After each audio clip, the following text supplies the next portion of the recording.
Podemos começar. Então, boa tarde a todos, boa tarde, professora Tatiana, boa tarde, professora Zara, boa tarde, Nélio.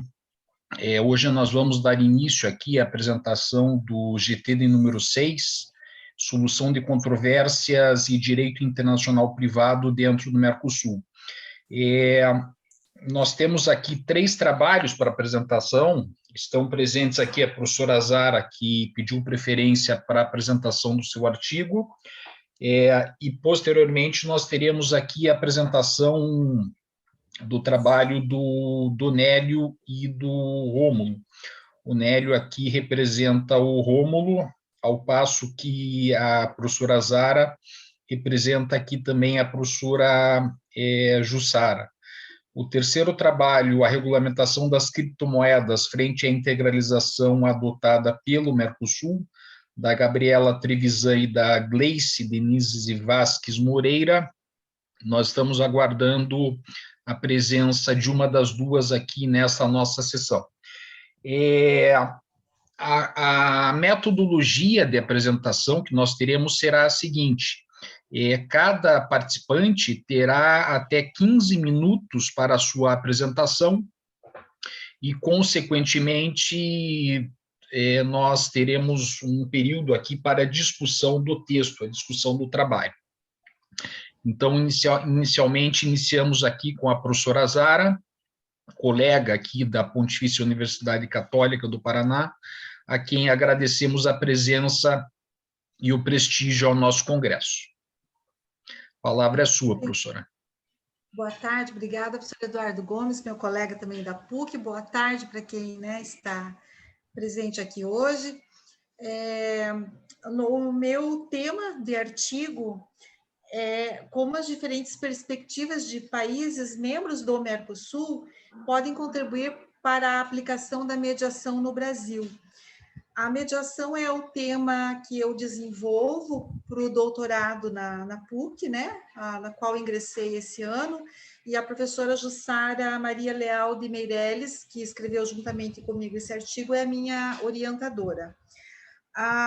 O presente artigo, ele perpassa pelo estudo de demonstrar que os países membros do Mercosul, principalmente aqui no meu estudo, a Argentina e o Uruguai, mais especificamente a Argentina, foi a pioneira em trazer a mediação para mais perto dos seus cidadãos, da população.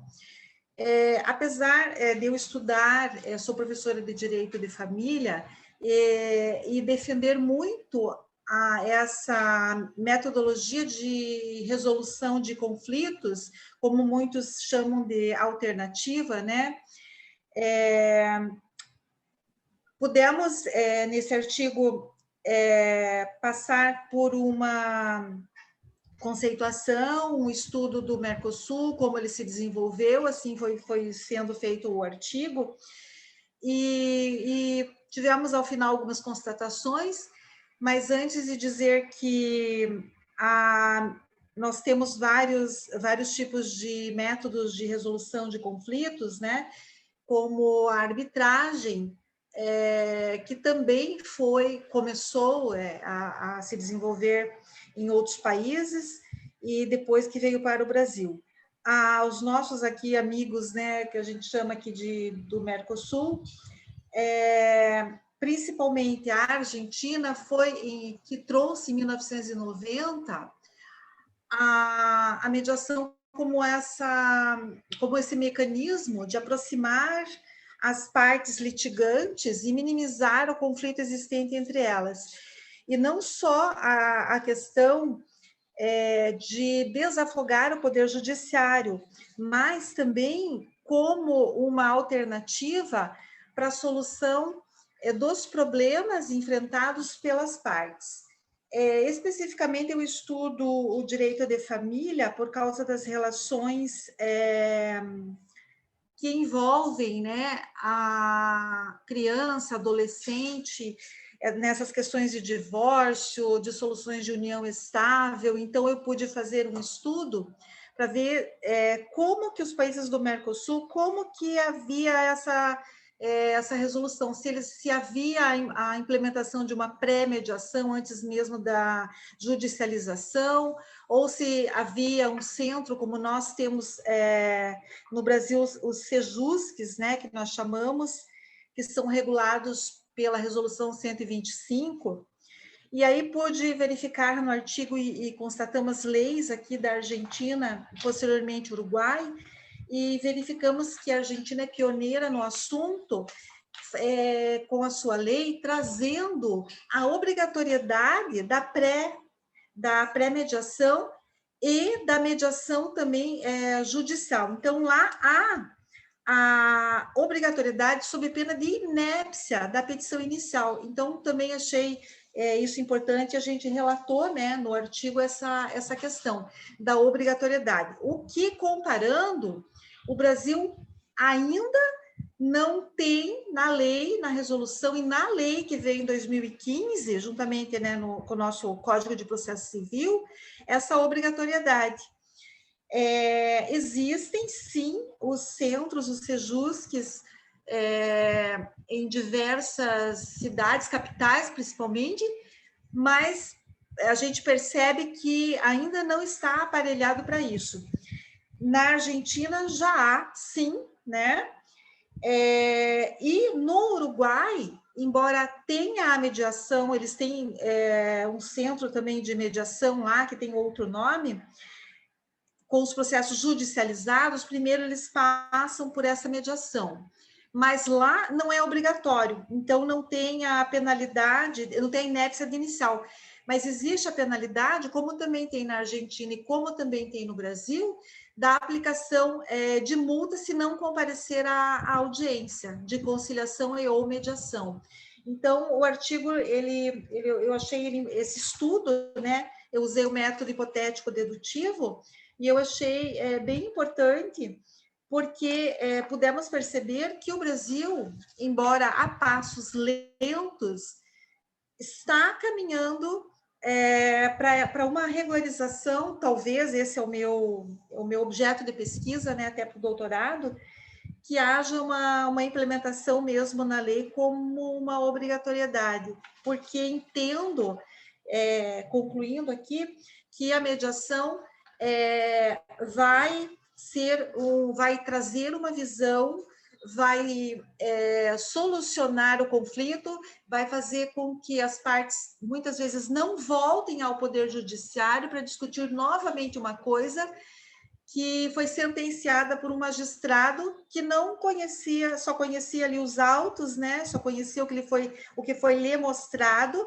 e que não foram as partes que compuseram isso. Então, entendo que a mediação, enquanto uma forma de trazer as pessoas à conversa, ela é muito mais saudável. Professor, não sei se extrapolei o tempo ou não, estou aberta a questionamentos. Tem tempo, tem mais uns 7 minutinhos aí, uns 5 minutinhos aí. Então, vamos lá. Em relação também à escolha de mediador, né? Como que tem que ser esse mediador? A nossa resolução 125, ela não fala que a pessoa tem que ser formada em direito, vamos dizer assim, ela tem que ser formada, né? E o mediador, ele tem que ser formado numa escola de mediação. Como é que a resolução 125 traz isso? O Tribunal de Justiça fica incumbido de fazer essa formação e dar essa titulação. Eu sou formada pelo Tribunal de Justiça, né? Sou mediadora formada, e aí a gente verifica que nos países do Mercosul existe um pouquinho de diferença. Nós temos, que eu também considero, eu também apoio isso, no meu entendimento, para alguns assuntos, principalmente assuntos relacionados à família, e existem outros também, né? Especificamente, uma partilha, termos que, às vezes, muitos advogados, nem os advogados sabem colocar corretamente esses termos, né? colocar uma pessoa, porque a lei não fala, poderia ser um engenheiro fazendo uma mediação, alguém da área tecnológica. Eu sei que sou opinião, da minha opinião, muitos discordam, mas que deveria ser uma pessoa formada, ou que entendesse, né, pelo menos a parte humanizada, o social, um assistente social, mas mesmo assim aquele assistente social, ele não vai saber a questão técnica, por exemplo, não que o mediador tenha que colocar palavras, ele dar a solução, porque o mediador não pode fazer isso. O conciliador até pode, há uma diferença aqui entre mediação e conciliação. O mediador, ele vai ser aquela pessoa que vai amparar as arrestas, que vai usar técnicas, como, por exemplo, a inversão de papéis, fazer não é audiência, fazer de forma individualizada, conversar com as pessoas de forma individualizada, ele vai ser um facilitador. E eu entendo que foi o caso dos nossos amigos do Mercosul, né, os países do Mercosul, a Argentina, de que realmente tem que ser uma pessoa especializada naquele assunto, para ela, eu não digo assim, dar a condução na solução, mas pelo menos saber fazer a pergunta correta, para que as partes possam pensar em relação àquele assunto. Então, essa também é uma das conclusões que eu cheguei também nesse trabalho, e verificando e fazendo uma comparação, né, com a Argentina, com o Uruguai. Eu estudei apenas esses dois países. Lógico que, para passar por isso também, a gente comenta rapidamente, como eu estudei União Europeia, né, a gente verifica que a mediação, existem escolas diferentes, como a escola de Harvard, existem métodos diferentes de abordagem, mas, de um modo geral, o mediador, ele deve saber conduzir, ele deve ter todo um roteiro. A nossa resolução 125, ela nos traz um roteiro, né, para fazer essa mediação. E eu vi que há uma diferença nos países, assim, há umas diferenças em relação à formação desses mediadores. Acho que agora foi, né, professor? Ok, obrigado. Eu posso ficar falando horas aqui, mas não quero atrapalhar o tempo é nosso. O tempo é nosso, porque nós estamos em 3 aqui. Obrigado. 3. À disposição. A professora Tatiana, vamos comentar o artigo. Parabéns pelo artigo, professora. Obrigada, professor. Posso começar, professor? Pode. Então, boa tarde, primeiro. Zara, parabéns pelo artigo. O tema é muito relevante. Eu também trabalho como advogada, então eu sei o quanto é difícil de conseguir fazer uma mediação e quanto é importante. E eu li teu artigo, gostei bastante, achei ele bem estruturado. Tem algumas sugestões, né? Como na pesquisa a gente sempre tem sugestão, então todo mundo que vier aqui vai ter 50 sugestões para fazer. Então, veja o que você acha relevante, o que você não acha relevante. Também me coloca à disposição, se você quiser conversar depois sobre isso. Bom, a primeira questão que eu queria colocar para você é que, na introdução, na minha opinião, teria que ficar mais claro por que você escolheu os 3 países, sabe? Brasil, Argentina e Uruguai. Então, colocar algum critério de escolha. Olha, eu coloquei esses países por terem as leis de mediação e tal. Algum critério fica o porquê desses países.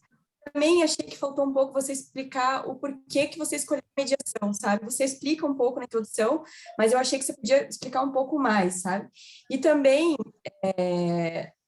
na introdução, eu acho que você podia falar mais sobre esse problema que você chama de litigiosidade. Por que é um problema? Você fala a sobrecarga de processos. Tá, mas por quê? Talvez trazer um número, falar dos milhões de processos que a gente tem no judiciário, número sempre bom, chama atenção, fala da importância da mediação.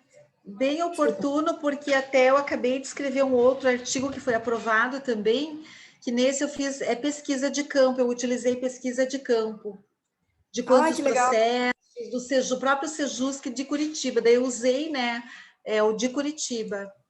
Que legal. Mas eu não trouxe, Tatiana, professora Tatiana, Pode Eu ser não Tatiana, não sei.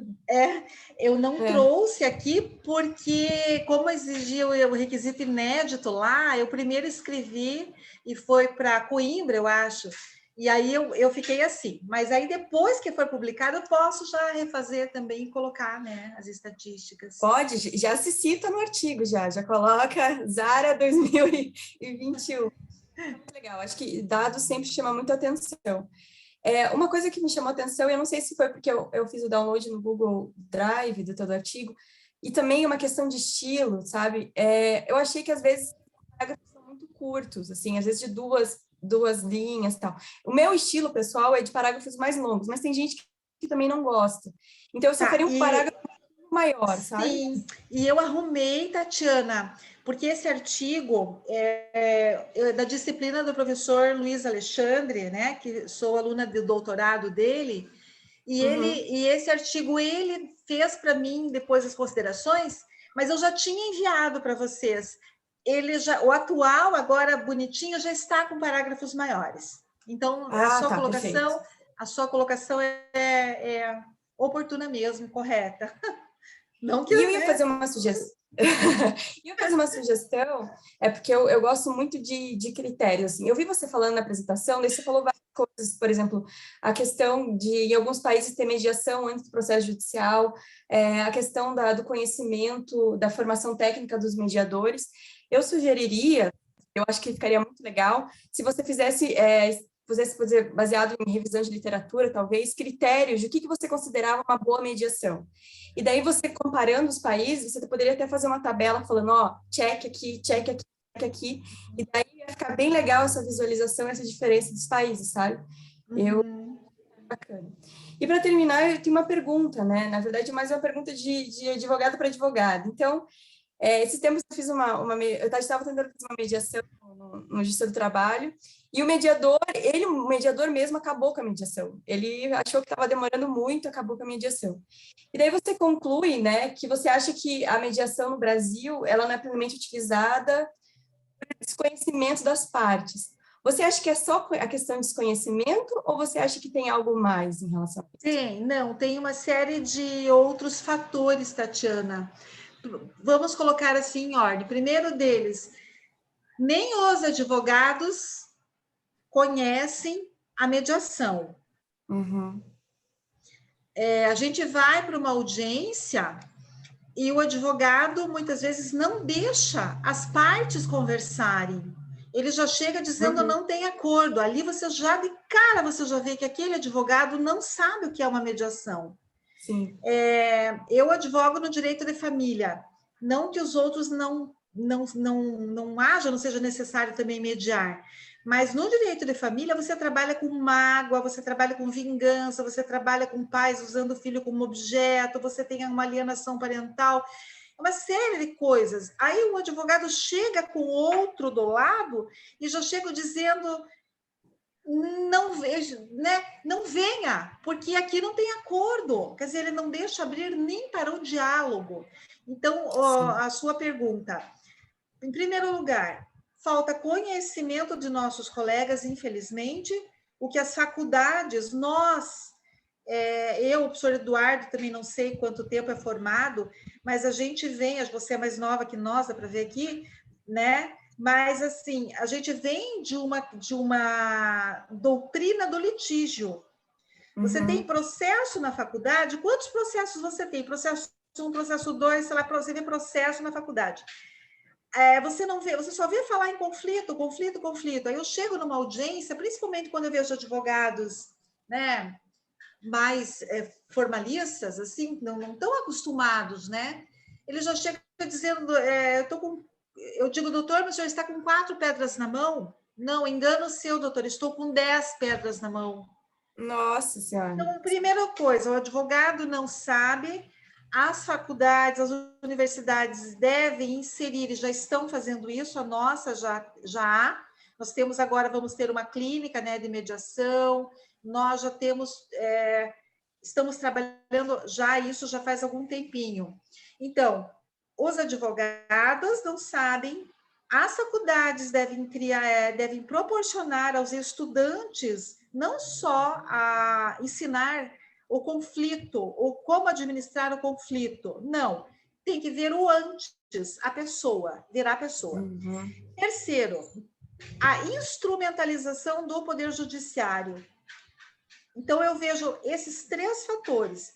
O conhecimento, que tem que vir de uma universidade, de uma faculdade, para que os advogados, eles entendam o que é isso, e a instrumentalização do poder judiciário para implantar, né? Para o Sejusc está aí. Mas a gente vê, Tatiana, vou falar aqui, porque fui mediadora ali, lá em Curitiba, né? Trocou juiz, a política já era outra. Já era mais como se fosse uma conciliação e não mediação. Porque mediação não tem hora para acabar. Como você mesmo comentou. O mediador estava mais interessado em dizer não tem acordo e rapidamente ele sair. O verdadeiro mediador, a pessoa que se presta a fazer uma mediação, ela tem que saber que não tem hora para acabar. E, logicamente, ela vai orientar, ela vai dizer para as partes o que é, ela vai explicar. É um procedimento que você não obriga a pessoa a estar ali, ela vai estar ali porque ela quer. O mediador, ele vai fazer com que aquela pessoa, ela se sinta importante e ela sinta-se parte da resolução daquilo que lhe afligia. Vai fazer com que ela escute a outra parte, a versão da outra parte, vai fazer com que ela se coloque no lugar da outra parte. Se o mediador for bom e ele fizer, a gente tem uma técnica que é a inversão de papéis. Então, se for muito bem conduzido por um mediador, é gratificante você sair de lá e as pessoas te abraçarem e falarem: doutora, muito obrigada, eu tirei assim, parece assim que o perdão saiu como se fosse uma bola que estava aqui. Então, eu sou muito entusiasta, tá? Vocês podem perceber, né?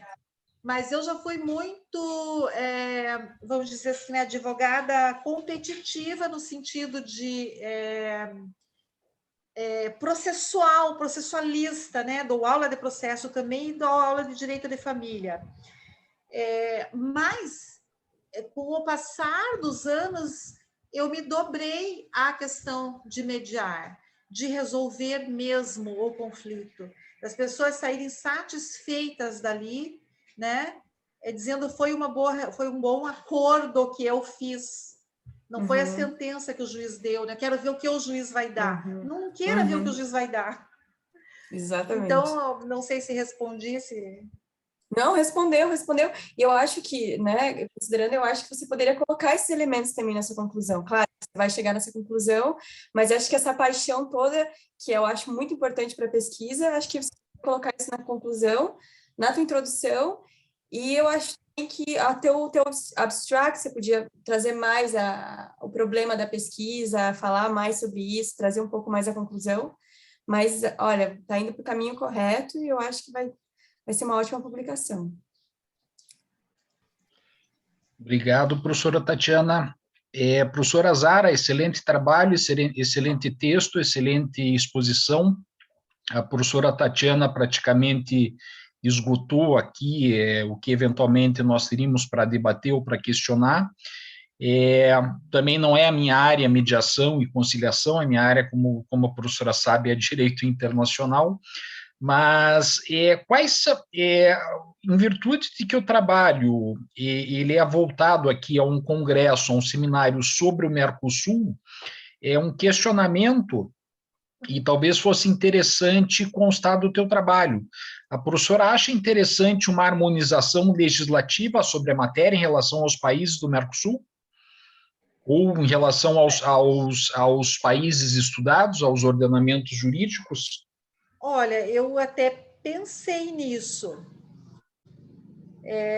Tanto é que eu até cheguei a fazer pesquisa, conversando com o professor Vladimir, até com o professor Luiz Alexandre, na corte, para ver como era, se havia, por exemplo, em direito de família, alguma... entre os países, né?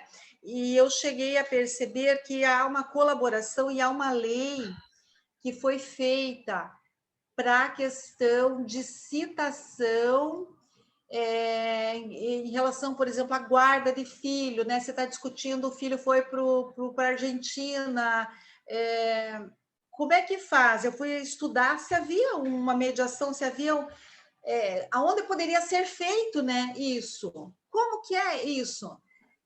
E aí, respondendo a sua pergunta, entendo que tem coisa a ser elaborada, normatizada. Não sei bem ainda, não parei, né, para pensar como, mas é como se houvesse ainda uma deficiência nisso. Aí, professor, eu teria que estudar mais a fundo, realmente. Para um outro Porque trabalho. a gente tem a cooperação, né? Sim, matéria processual. Matéria processual. Mas uma lei que unificasse dos países do Mercosul a mediação, não consigo visualizar ainda, né? Uhum. A Argentina está mais adiantada, até a professora Tatiana me abriu um pouco ali, né, de dizer o porquê que você está tratando da Argentina e do Uruguai. Porque a Argentina foi a precursora. Sim. A Argentina é a primeira que me vem na cabeça dos países, né, que não são europeus, que veio com isso. Depois aí a gente passa a ver a Europa e a gente tem outro mundo, é outra visão, é outra metodologia, é bem diferente, não, mas está muito mais avançado em relação a nós. Sim. Ok, obrigado, professora Zara, parabéns pelo trabalho. Vamos dar continuidade, então, aqui ao nosso GT.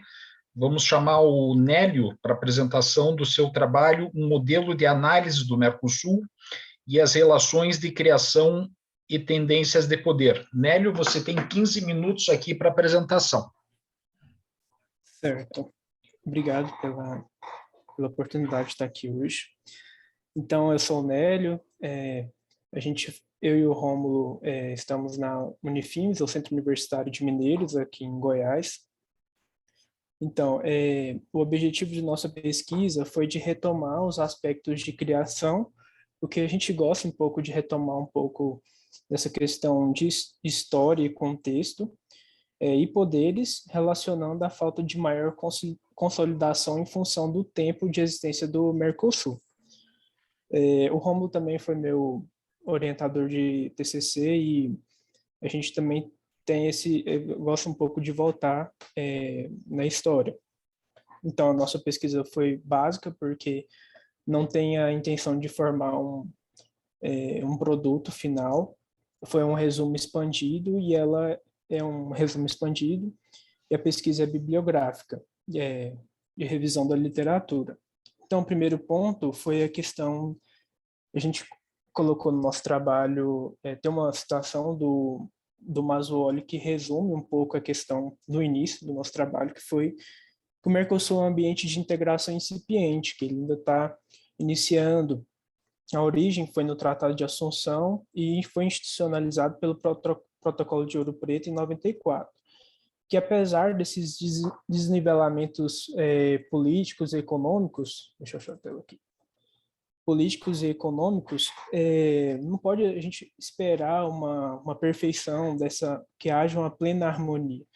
Ainda está tudo, não está no estado tão avançado. E o primeiro questionamento lá na base foi justamente, os países estavam à altura de tal ambição desse nível de integração que seria o mercado comum? Aí a gente, lá nas pesquisas, no caso, Miyazaki traz que os países naquele contexto estavam mais ligados à concorrência nos mercados desenvolvidos do que complementares entre si.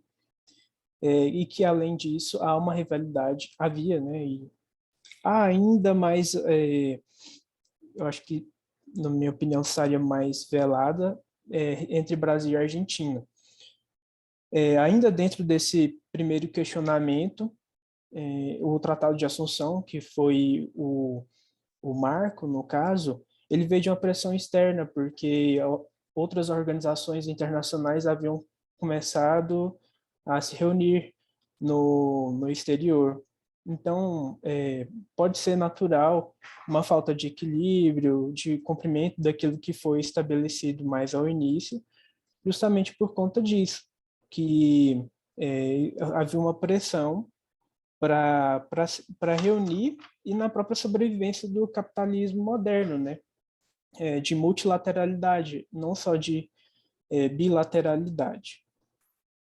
Na atualidade, houve o acordo Mercosul com a União Europeia, mas no momento de ratificação ainda há entraves por assimetria de poderes, e aí dentro do Mercosul, no contexto interno, há uma diferença de PIB e de DH, que a gente colocou uma situação até, assim, é antiga, mas foi o que a gente conseguiu encontrar em relação a valores mesmo lá do PIB, e no contexto interno, no contexto externo, o que eu já li faz bastante tempo foi um livro do Joseph Nye Jr., que ele é um livro chamado O Futuro do Poder, que ele fala sobre o poder inteligente. Para ele, o poder inteligente é a junção do poder brando, que é o nominado soft power, e o poder duro, que é o poder de guerra, da indústria bélica. E aí, nesse contexto de assimetria de poderes, na parte externa, poderia representar uma queda desse poder inteligente, justamente porque há uma queda no poder brando, pois, aí a gente colocou também a citação, pois depende de uma credibilidade. Quando os governos são percebidos como manipuladores, a informação é vista como uma propaganda. Então, ao final, seria complicado verificar de que lado estão os países nesses 30 anos de Mercosul. A valorização dos interesses imediatos internamente, eles estariam, da mesma forma, alinhados aos interesses de consolidação do Mercosul em relação ao plano externo. Então, com o aumento dessa multilateralidade, da dinamização do poder, da difusão do poder, então a gente nota até no contexto da professora Zara, né, no caso os métodos alternativos de solução de conflitos, que eles são preconizados e estão diretamente relacionados ao poder brando. A cooperação, a boa-fé, a relação amistosa, ela é bem mais impactante na atualidade do que o poder duro. Mas que, apesar disso, considerando o tempo do Mercosul, como já foi dito, né, que ele é incipiente, ele ainda há muito potencial. Então, assim, futuramente, se espera que, às vezes, o Mercosul possa melhorar esse contexto de poder brando, de negociação, para que diminua um pouco as simetrias internas, para que seja melhor. Acho que não seria bem essa palavra, mas seria isso. Ok, obrigado, Nélio. Seria esse o contexto do isso. trabalho inteiro. Então, tá bom. Parabéns pelo trabalho também. Professora Tatiana, para seus considerandos. Sim. Boa tarde, Nelly, tudo bem? Gostei muito do tema do seu trabalho, achei muito interessante, é uma coisa que eu sempre me pergunto, né? Faz tempo que eu não estudo muito Mercosul, mas eu sempre penso, o que está acontecendo com o nosso Mercosul? Por que, não sei se é correto dizer não deu certo, mas por que ele não tem tanto, se a gente comparar com a Europa, por que o Mercosul não é tão, né, tão famoso, ou enfim. E eu tenho umas perguntas para você em relação ao teu resumo expandido. Agora, você explicando, eu achei muito interessante essa distinção que você fez de poder, né, que você chama de soft e hard power, e eu acho, nas minhas considerações, que ele deveria estar no seu objeto de estudo, porque você começa aqui teu resumo expandido falando, o objeto presente de estudo tem como mote a falta de maior consideração e função do lapso temporal de criação do Mercosul. Na minha visão, você está dizendo qual que é o objetivo da tua pesquisa. Então, ali, na minha visão, você deveria colocar essa questão que você está fazendo uma análise do soft e hard power, como você fala, em relação ao Mercosul. Ou você vai fazer uma análise histórica levando em consideração essas duas questões de soft e hard power, sabe? Eu acho que ficaria mais claro assim. Ficaria mais claro. Outra questão, também é uma questão de estilo. Acredito que você possa começar pelo problema no teu resumo expandido. Então, qual que é o problema? O que a gente tem? A gente tem o Mercosul, que, na tua opinião, não está tão consolidado, que existem várias assimetrias, enfim, dararara. Então, o que aconteceu, né? Então, a gente tem esse aspecto histórico, que não deu certo, ou tem muitas dificuldades, e daí você vem, então, tentando entender esse problema, fazendo uma análise histórica, verificando essas questões do soft e hard power. E por que você vai usar o soft e hard power? Porque você acredita que fazendo uma análise, verificando o PIB e o IDH, acho que seus IDH, são suficientes para você conseguir explicar esse fenômeno, então, sabe? Seria mais isso que você quer fazer? Veja se eu estou... Sim, sim. O problema, assim, só que é muito conteúdo, né? E, às vezes, por isso que a gente colocou, assim, uma modesta análise, porque seria só um aspecto, né? Porque é muito complexo o tema, de fato, é muito extenso, né? Então, Mas um seria, aspecto sim, você diz em que sentido? Como assim seria esse um aspecto? Como assim você fala? Não, porque você falou assim, não, eu vou fazer eu só vou olhar um aspecto. Qual aspecto seria esse? Então, eu acredito que, diante de uma situação, um problema, existem vários vieses. Então, a gente pegou, no caso, soft power, hard power, né? Esse seria um viés. Perfeito. Mas não quer dizer que, eu acho que toda situação pode ter mais de uma visão, entendeu? Pode ser que não seja isso, né? O que eu quis dizer é que eu acho que esse viés é muito interessante, eu acho que você tem que continuar esse viés. Eu só acho que você tem que claro no teu objetivo de pesquisa. Então, no meu objetivo de pesquisa, eu vou analisar o tema dessa forma, com esse viés. Deixar ele bem claro lá no começo já. Sim. Entendeu? E outra questão que você levantou agora, eu tiraria totalmente a palavra modesta, porque não é nada modesto, né? Ele é uma super análise. Então, tira essa palavra modesta análise. É uma análise, valoriza o seu trabalho. Então, é uma análise utilizando essas questões do poder. Certo. Obrigado. E eu queria te fazer uma pergunta, então, você fala essa questão, então, do PIB, do IDH. Então, na tua opinião, você acha que se os países do Mercosul tivessem um PIB e um IDH mais similares, a gente teria uma chance maior de sucesso, ou são outros fatores também que interferem? Eu acredito que ajuda, sim, porque, pelo menos nos dados, a discrepância é grande, que nem o Brasil aqui coloca, né, que o Brasil sozinho aproximadamente seria 50% da população e 55% do PIB do bloco de 10 países, cabendo ao Paraguai, por exemplo, apenas 1,64% e 0,50% do PIB. Eu acredito que sim, eu acho que, pelo menos no que eu lembro especialmente desse livro do Futuro do Poder, é que essas assimetrias ela acaba atrapalhando as ações, há um jogo de poder para aquele país resolver seus interesses naquele momento. Então, de dominação mesmo, de mercado, então, eu acredito que sim. Não, muito legal, muito legal. Eu acho que até você pode trabalhar um pouco com relações internacionais, né, com essa questão. Eu acho que vai ficar bem legal o teu artigo. Se você precisar de alguma coisa, você pode me mandar um e-mail, alguma coisa, trocar ideia, fique à vontade. Mas parabéns. Beleza, obrigado. Parabéns pelo trabalho, Nélio. Um questionamento só.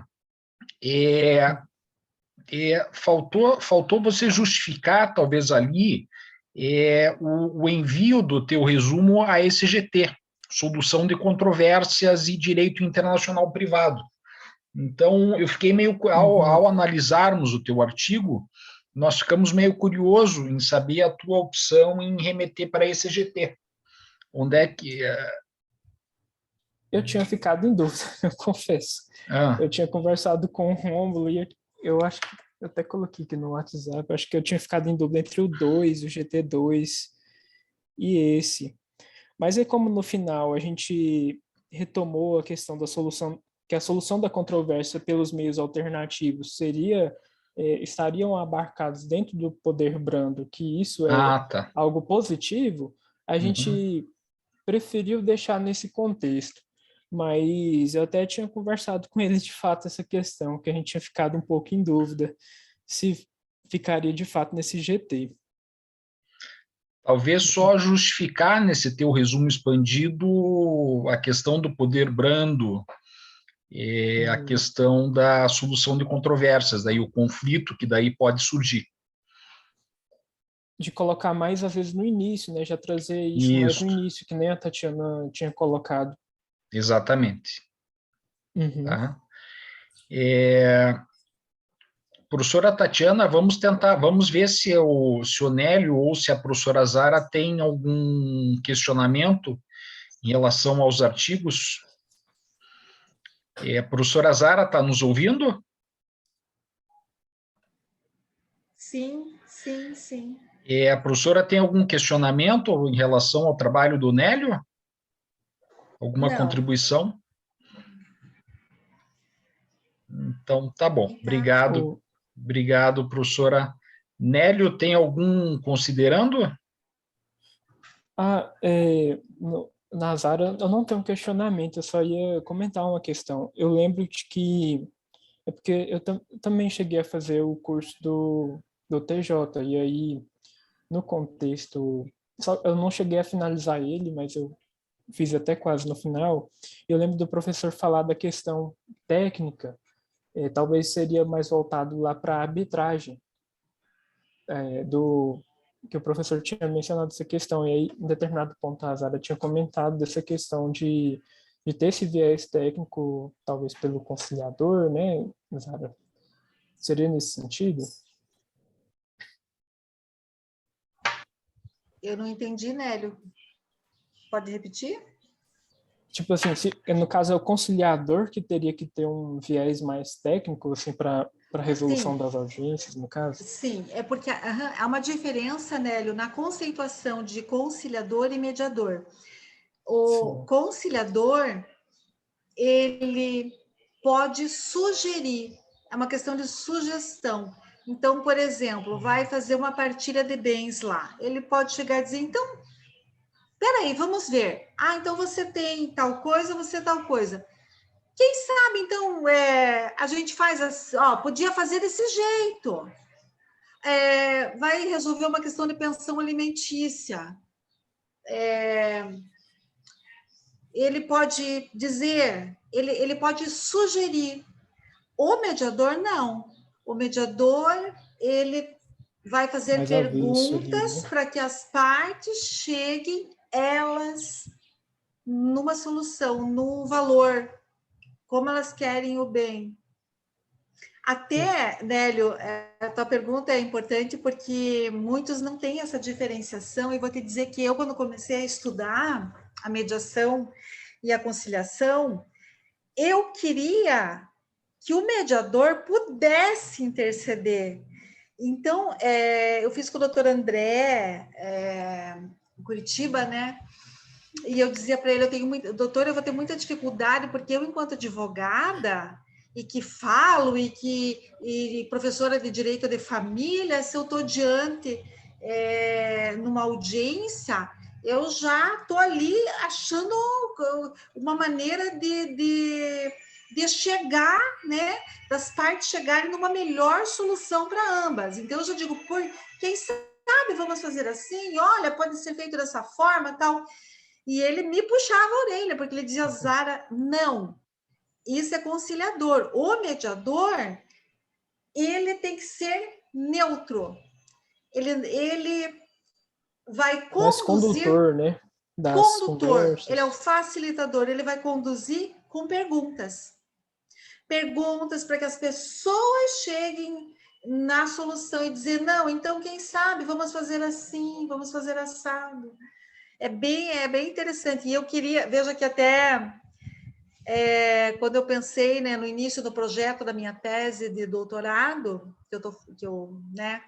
que eu ingressei ano passado, eu queria transformar o conceito de mediação, colocar que o mediador ele deveria sim dar pitaco, mas aí eu estaria transformando em conciliação, estaria desvirtuando mesmo, sabe? Então, por enquanto eu me convenci de que não, de que existem papéis diferentes realmente. Você entendeu a diferença, Assur? Ela parece ser sutil, né? Mas Sim, ela não é. Ela tem. eu dizer o seguinte, é que, no caso, quando você falou da questão técnica, por exemplo, do engenheiro, resolver alguma questão, talvez ele estaria mais ligado à arbitragem.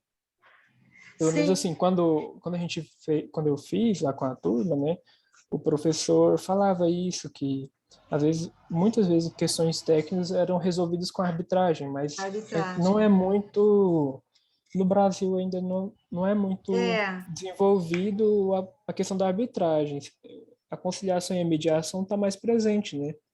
Justamente como você sim, mencionou lá em razão da iniciativa do CNJ em relação à regulamentação da Resolução 125, sim. houve realmente uma valorização, de fato, dessa tentativa de solução de conflitos. Mas a arbitragem ainda é um pouco incipiente também. A mediação veio, tornou-se mais conhecida. Você veja que nós temos a mediação já faz muitos anos, né? Mas ela só foi realmente regularizada com a lei de mediação em 2015, a Uhum. lei, né, de mediação. Tanto é que ansiávamos muito pela remuneração, né? Porque o mediador até então ainda não tem, né? Mas há uma lei para regulamentar já a questão Sim. da mediação, né? E tem a mediação também, Nélio, a extrajudicial, como na arbitragem, né? Se as partes escolhem fazer lá pelo meio de arbitragem, onde elas assinam ali, elas se comprometem, né, que nas cláusulas que não vão ingressar em poder judiciário, que tipo de multa que vai ser se ela deixar de cumprir, né? No Brasil, a gente não tem a mediação, quanto mais uma pré-mediação, que é antes da verdadeira audiência de mediação, né? E também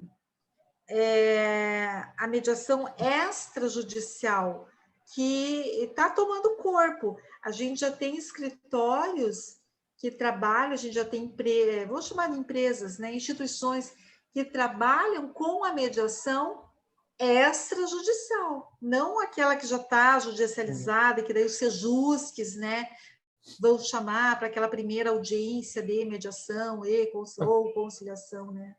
Aqui na nossa Mas veja, cidade, aqui em Mineiros, no caso, o Sejusc, ele é onde ligado você a está? Eu não escutei. Mineiros, Goiás. Goiás. Isso. Vocês têm o Aí, Sejusc implementado nos vários de família? então, aí aqui, o Sejusc, ele é ligado à faculdade. É como se fosse, é um convênio Um que há, convênio. entendeu? Então, aí há tanto a realização do extrajudicial como o judicial. Então, o judicial é encaminhado para lá e o extrajudicial também. Eu mesmo fui bolsista lá no Mas cartório do eles fazem Sejusc. mesmo como se fosse uma sessão de mediação, Nélio? Faz Sim, abertura de declaração. sim, da Você mesma sabe, né? forma, sim. Aqueles Sim, passos que tem. sim, sim. Aí faz o extrajudicial, né? Tipo assim, atendimento à população daqui da cidade mesmo. Pelo menos era assim, eu saí de lá, já faz bastante tempo, foi antes da pandemia, que eu saí de lá que eu era bolsista, né? E, mas fazia o atendimento normal, a pessoa chegava lá, explicava mais ou menos a situação do problema, e aí a gente fazia a termação, e ao final, se tivesse o acordo ali, ou a audiência, lançava e o juiz homologava. Normal, extrajudicial mesmo. Mas aí tinha o judicial vinha do fórum, que eram locais distintos. Aí vinha do fórum os processos e eram realizados lá também. Então, você veja, como eu comentei, da instrumentalização, né? comarca, depende do juiz, depende do tribunal, ele vai implementar, utilizar as faculdades para realizar esse tipo de ajuda, né, de mecanismo para a resolução desses conflitos. Então, vai depender de cada tribunal, vamos dizer assim, né? Imagino. Mas resolve, viu? Resolve, porque a pessoa, ela sai dali dizendo, eu mesmo criei, né, essa decisão, essa sentença, puxa vida, né, resolvi, tirei aquele peso. Sim. E você sabe que, aliado a isso, Nélio, os tribunais, eles ainda, eu estou falando especificamente no caso de família, né, que é onde eu milito, a gente ainda coloca mais técnicas aí no meio disso tudo, uma constelação familiar, né, onde você vê que muitas vezes as partes, elas deverão procurar realmente uma terapia, né? Você vê que, lógico que a mediação, ela seria insuficiente, por isso a gente fala de pré-mediação. O que seria uma pré-mediação? Já é um preparo até para o próprio mediador conhecer as partes, ouvir a fala, ver como é a comunicação entre aquelas pessoas, se elas estão se matando ou não, a que nível de armas elas têm, né? E um preparo psicológico, por isso que eu falo até em relação ao mediador. Seria tão bacana se fosse assim, que a gente tivesse o psicólogo, né? No caso, nós da advocacia, um mediador formado em direito, um psicólogo, que é aquele que também, né, já vai vendo, olhando, vendo gestos, já vai analisando ali as partes, né? E dali fazendo uma pergunta, derrubando mesmo, fazendo uma pergunta para fazer a pessoa pensar, é a técnica, né? A própria técnica. É interessante Existem essa questão que você levantou aí, que eu lembrei que na minha turma a gente teve 2 momentos na parte prática, né, do curso, em que uma professora que veio era psicóloga e o outro acho que ele era assessor de juiz, ele era bacharel em direito, então muda completamente a forma de abordagem do conflito em si. Os psicólogos é mais voltado ao passado, algo mais profundo, né? Eu acho que requer muito treinamento, sabe? Porque o próprio tom de voz, a maneira que fala, a maneira que olha para outra parte, a maneira que gesticula, para que as partes não se sintam que o outro está sendo protegido ou não, que quando vai numa audiência eles querem que o juiz decida, porque eles acham assim, se o juiz decidir que eu tenho a razão, eu ganhei, eu sou o vencedor, né? E numa sentença não existem vencedores, principalmente em direito de família. Ah, ganhei a guarda do filho.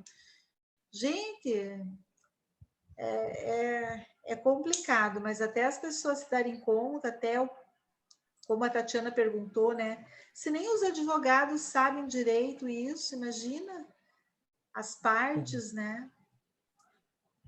E qualquer coisa eu vou entrar as partes já começam, eu vou entrar na justiça, né?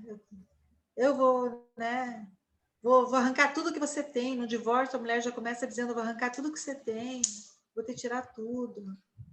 Né? Então, ela já vai armada. E numa pré-mediação, a gente já usaria ali para o quê? Para tirar as armas, né?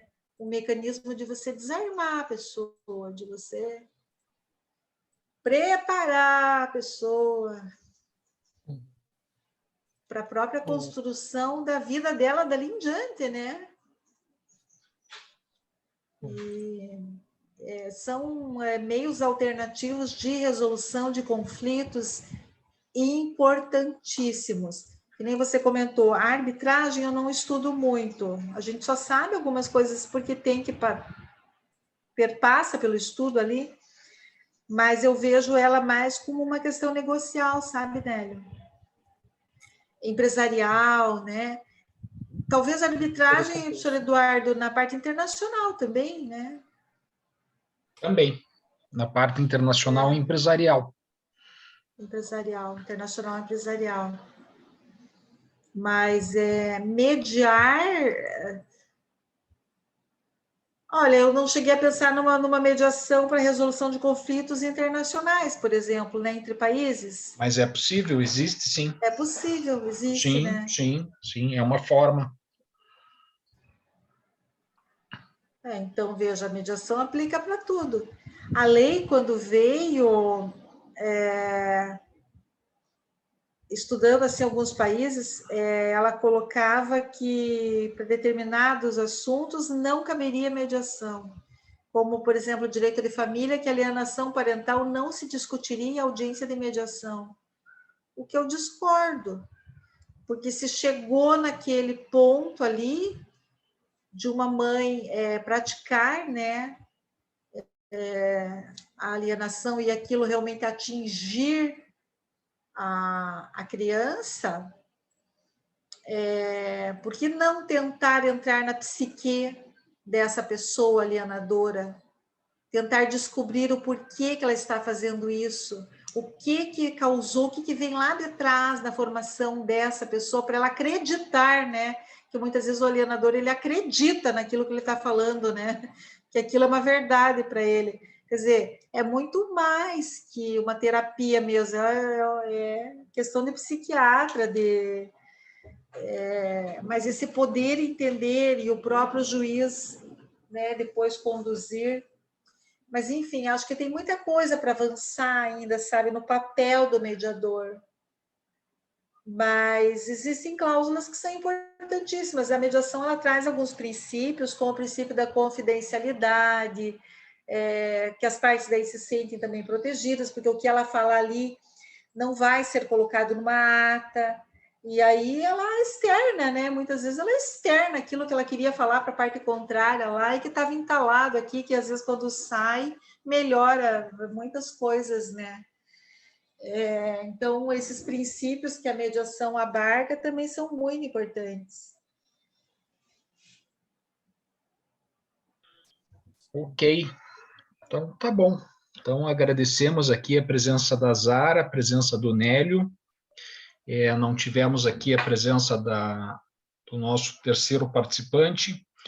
Eu acho que declaramos encerrada. Professora Tatiana, algum comentário, algum Acho que considerando? se todo mundo autorizar, nós temos que tirar nossa tradicional foto do... Você tira aí?